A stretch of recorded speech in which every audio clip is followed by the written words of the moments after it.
Good morning, welcome back to Bookeemonsters. My name is PK. It is Wednesday, November the 26th. We're here to look at the new releases that are published this week in crime fiction and thrillers. There aren't a whole lot, but that's okay. We'll look at some other things. Hope you're having a good morning. And quick announcements. I don't have any sprints tonight. I don't do them on Wednesday nights. Our next sprints are tomorrow, Thanksgiving here in the US, and it's going to be twice the length. We're going to be doing 4 hours tomorrow. We'll be starting at 6 p.m. Eastern Time, which is 2 hours early, and we'll be going for the 4 hours. If you want to come hang out after a Thanksgiving, relax, read a book, put your feet up, doze, whatever it is that is your self-care. We're doing it for twice as long tomorrow for 4 hours. After that, our next sprints are on Saturday afternoon at 3 p.m. Eastern as usual for 5 hours. We do them every Tuesday and Thursday evening and Saturday afternoons. And there will not be a morning show on Friday morning. It is a holiday weekend and I do have that day off, so I am not going to get up as early as I would for work. So no morning show on Friday, but we'll be back to regularly scheduled programming next week. Alrighty, let us jump in. Like I say, there aren't very many, but we will look at them nonetheless. First up, from the Tom Clancy estate, written by Brian Andrews and Jeffrey Wilson. This is Tom Clancy, Executive Power, 26th if you're counting the entire Jack Ryan oeuvre. Luanda, Angola. An American intelligence team on a routine mission is wiped out. The sole survivor, Kyle Ryan, youngest son of President Jack Ryan. But the massacre of his colleagues is just the prelude to an even more devastating conflict, a deadly military coup in the Central African nation. The next step is a shocking escalation, the seizure of the American embassy and the taking of numerous hostages, including the ambassador and the younger Ryan. As U.S. forces fight insurgents street by street in the African capital city, Lieutenant Katie Ryan leads the effort to untangle the mystery behind the coup and the identity of the plotters. Ryans are everywhere. Is it the Chinese government? Is it a corrupt Angolan general? Or is there a darker force pulling the strings? In the White House Situation Room, President Jack Ryan and his national intelligence team anxiously await the answers. He may have a full Marine expeditionary unit at his command, but the full executive power of the president is useless if they can't find the target. One thing's for sure, Kyle and his fellow hostages sit at the center of the bullseye, human shields to deflect an American response. Jack Ryan has faced many challenges as president, but solving this problem is no one-man job. It's going to take all three of them to get through of this. Doesn't say it, but Ryans apparently stick together. And his children are everywhere, conveniently. Robert Parker's estate has a new one. Boy, these authors are prolific even after passing away. Mary says, hi Mary, good morning PK and everyone. Happy Wednesday and the day before Thanksgiving Day. Yay. Glad you get a couple of days off. Thank you. Enjoy each of them and sleep in if you can. I'll be able to sleep in till about 7, which is a couple hours, which is nice. And I know you were going to be having plans. My only plans for the whole weekend, extra than usual, is Friday morning I'll go do an extra visit with my mom at the assisted living. I'm going to bring in her some leftover turkey sandwich.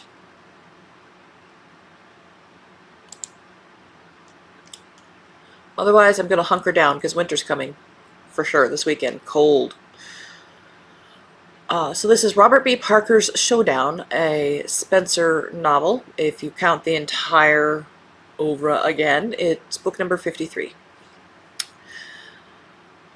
Vic Hale isn't anyone's idea of a father figure. He is one of the biggest and loudest podcasters in the nation and got there by spewing overheated rhetoric that's reviled by some but loved by even more. His particular brand of entertainment is so successful, he's about to spin the biggest contract in the history of online broadcasting. Vic's riding high until he gets a visit from Spencer, who specializes in bringing guys like Hale back down to earth. Spencer is there on behalf of Daniel Lopez, a young man who believes Hale may be his father. It's a potentially explosive revelation for a man in the podcaster's position, and it might even be enough to blow up his massive new deal. That could explain the bodies that start popping up, bodies connected in one way or another with the mystery surrounding Daniel's birth. There are a lot of questions remaining, and Spencer's going to have to find the answers before someone shuts Hale or Daniel up for good.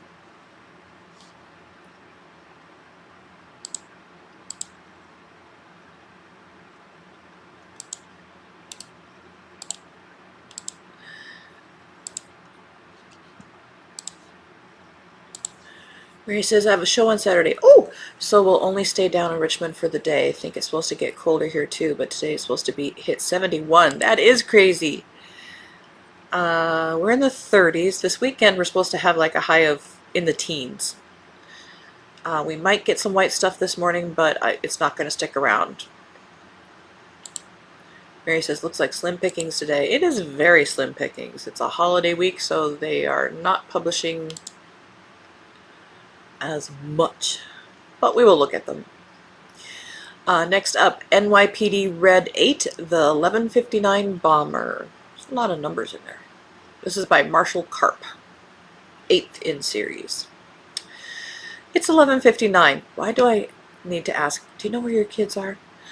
And the city that never sleeps is afraid to get out of bed. A bomb explodes in a crowded New York subway station at exactly 11:59 a.m.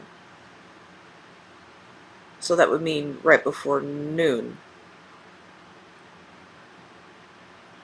I think somebody has a problem here. The next day, a second blast rips through a busy department store, again at 11:59. That one would be a.m. As the bombs go off with clockwork precision, the death toll climbs and businesses shut their doors as the city hunkers down in fear. Really, after only 2? I don't know if they would. NYPD Red detectives Kylie McDonald and Zach Jordan face their most twisted case ever as they race against the clock in search of one man who has vowed to destroy New York City and the way it destroyed my family. Well, you only have to vote a certain way and it will be destroyed. Just saying. And that's as political as I'll get. Murder in New York by J.R. Ellis, 12th in the Yorkshire Murder Mysteries. In the ancient city of York, winter brings Christmas markets, cold weather, and murder. Snow dusts the cobbled streets of York as tourists flock to its famous Christmas markets. But for DCI Oldroyd, what starts as a peaceful evening on a ghost tour quickly turns deadly. The tour's guide's grim discovery is no theatrical performance. He finds the body of Henry Marlowe, a notorious local landlord, in the doorway of a derelict building. Oldroyd soon has no shortage of suspects: a resentful ex-wife, angry tenants, and even the guide who knows every secret passage of the old city. As festive lights sparkle above the narrow passageways of York, darkness gathers below when a second body is found in the shadow of the ancient cathedral. Can Oldroyd untangle the web of secrets and lies before anyone else dies? As the holiday season approaches, it seems the killer is planning on making this a Christmas to remember for all the wrong reasons. End of row 1 and our complete row. Whoa, that's a bright cover.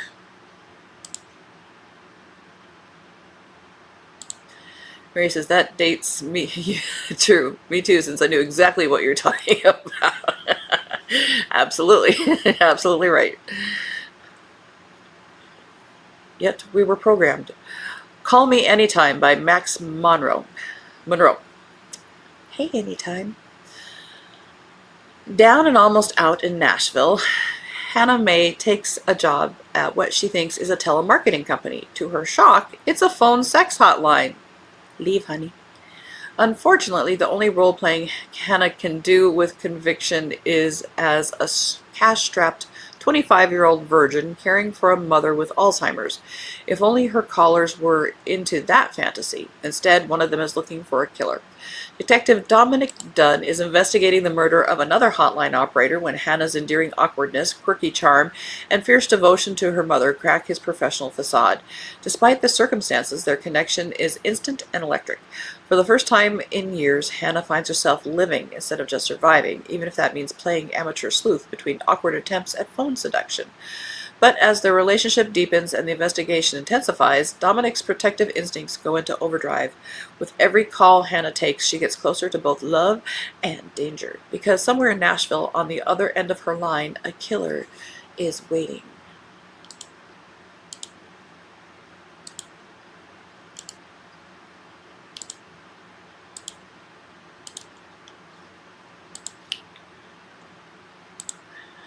Mary says, making a chocolate cake today. I'll be over. Homemade rolls. Again, I'll be there. And Waldorf salad. I decided to make a Waldorf salad. I have not made one ever, but I just had a hankering for it. Maybe I was picking up your vibe. To take to Richmond, my contributions to the feast. Also making some children's bracelets for the show. Nice! Except with Waldorf salad, I detest mayo. It makes me gag. So I'm putting in some yogurt that I have. It's vanilla cinnamon, which I think will add a little to it. Great minds think alike, Mary. I love that.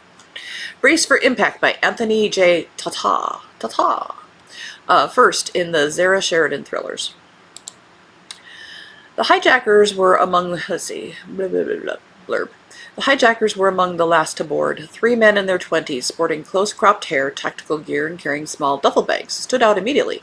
Alongside them was a sharply dressed Chinese businessman in a $3,000 Zegna suit, also under suspicion.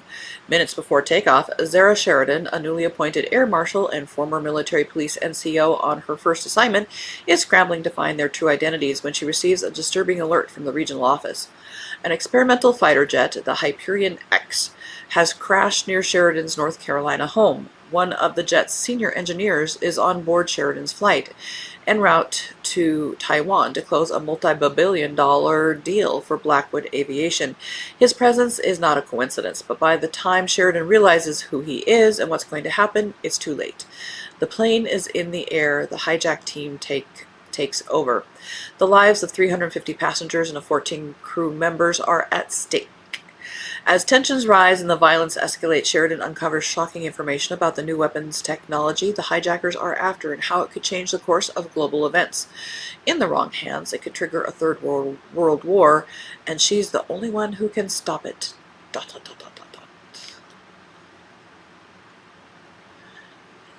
It could have better cover art, but really what do you do for a plane hijacking? I guess. You can't put a cute puppy on there. Best Offer Wins by Marissa Cascino. Make a great addition to the salad. Well, the only thing I have in my defense, I'm using Cool Whip, but it needs, a little, I was thinking, what can I do? What can I do? Oh, I have that yogurt. This is Best Offer Wins, Marissa Cascino. An insanely competitive housing market, a desperate buyer on the edge. The white picket fence becomes the ultimate symbol of success and obsession. How far would you go for the house of your dreams? 18 months and 11 lost bidding wars into house hunting in the overheated Washington, D.C. suburbs, 37-year-old publicist Margot Mayaki gets a tip about the perfect house in the perfect neighborhood, slated to come up for sale in 1 month. Desperate to escape the cramped apartment she shares with her husband Ian and in turn get their marriage, plan to have a baby, and whole life back on track, Margot becomes obsessed with buying the house before it's publicly listed and the masses descend, the unbeatable all-cash offers in hand. A little stalking? Harmless. A little trespassing? Necessary. As Margot infiltrates the homeowners' lives, her tactics grow increasingly unhinged, and just when she thinks she's won them over, she hits a snag in her plan.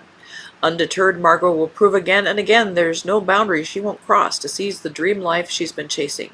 The most unsettling part? You'll root for her even as you gasp in disbelief. All right.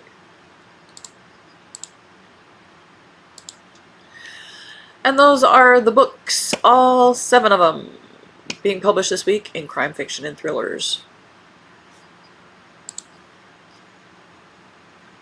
However, let me take a sip of coffee.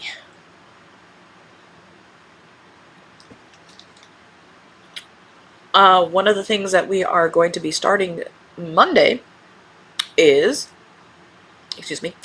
an advent calendar buddy read. Let me click on this. This is the book that we're going to be reading. It is a Kindle Unlimited book. It is the Murder Mystery Advent Calendar, Murder on the Yuletide Express. Each day of Advent, starting December 1st, day 1, December 2nd, day 2, etc. You know how Advent calendars work. You read a chapter, and in each chapter are puzzles and clues. This is by Edna J. Winthrop. It says, a new clue, a new puzzle, a new suspect every single day. Are you tired of the same old chocolate advent calendars and predictable holiday movies? I would not be tired of chocolate advent calendars, but this will be a good addition to it. What if instead of just opening a cardboard door, you could unravel a new piece of a gripping murder mystery every single day? That's why we are proud to present the Murder Mystery Advent Calendar, Murder on the Yuletide Express, your ticket to an interactive Christmas escape room novel that turns your holiday season into a gripping 24-day investigation. More than just a book, this is a fully immersive experience designed to be savored one day at a time. From December 1st to Christmas Eve, you will receive your daily intelligence briefing, delve deeper into a chilling cold case, and test your wits against a new challenging puzzle that brings you one step closer to the truth. Aboard the luxurious Yuletide Express, a 5-year-old cold case is about to be reopened. But when a new victim falls, you are the only one who can find the killer. Got a classic cast of suspects. We are the detective. Each day there is a puzzle. And where we'll be discussing this, we have a group on Goodreads. Let's see if I can get in here. Yes. Here is the Bookeemonsters group. There is the link for the Bookeemonsters group. Here he says, that sounds like a novel idea, pardon the pun. Yes, but yes. So over at our Bookeemonsters group here, we've got an advent calendar pre-discussion thread, and each day, day 1, day 2, day 3, etc., I will have a different thread so that we can discuss the clues and puzzles and so forth. I have no idea what's in these chapters. I'm reading it right along with you, so I have no idea. But I will be setting up the threads for each day as the day comes. And go ahead and spoil. This is us trying to solve the crime.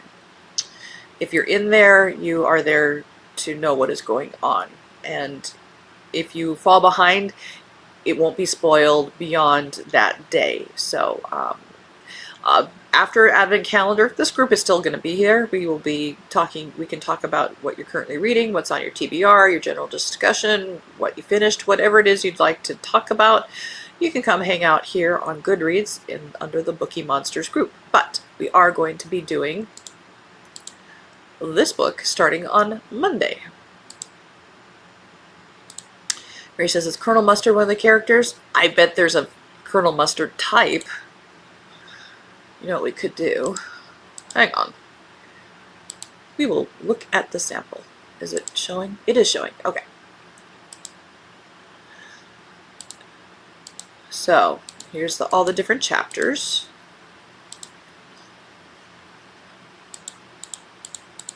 We won't look at those for any spoilers. And it starts with a letter for the reader, which is a letter from the solicitors telling us what what our brief is, and then it gives us a list of the passengers. Ezra Doyle, the disgraced journalist, is our operative. Agatha Rutherford, the legendary author. Alistair Kingsley, the wealthy benefactor. Cordelia Kingsley, the intuitive wife. Dashiell Sinclair, the bitter rival. Penelope Rothschild, the reclusive heiress. Linus Whitehall, the loyal conductor. Hazel Montgomery, the viral influencer. Sebastian Blackwood, the celebrated actor. Imogen Fairfax, the devoted fan. Vivian Kincaid, the ambitious agent. And Lily Montclair, the lost protege. This is the deceased of the cold case. And there it is, day one. I'm not going to look. But, yes, these are our characters.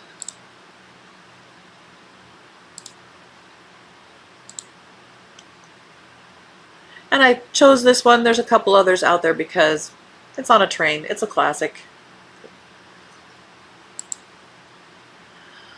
So that is what we're going to be starting on Monday. If you want to come join, bring friends. I think it'll be a good time. Last year I read aloud, as Cajun will attest, for advent calendars each and every day. I just don't have the time to do that anymore, nor the energy. It was fun. It was fun, and it was solving a crime kind of sort of towards the end. This is a lot more interactive, and I think it'll be a lot more fun as a buddy read and so forth. So that is it for today.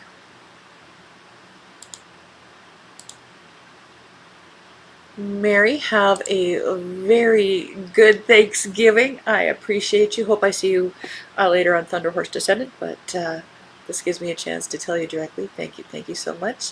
Have a good Thanksgiving. Have a good show, because I might be on Thunder Horse, watch Thunder Horse on Friday. I might not. Maybe I will. I'll probably be up. I'll probably see it then, but it'll be after the fact.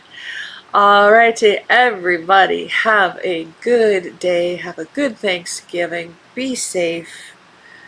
Make good shopping decisions if you participate. I'm done shopping. So I can say that. And Mary says, have a very happy Thanksgiving. Have a great visit with your mom, too. Thank you very much. Alrighty. And as the banner is about to say here, read good books, rest, do self-care, and as the banner says, don't be a bookworm, be a bookie monster. Om nom nom. Have a good day and God bless.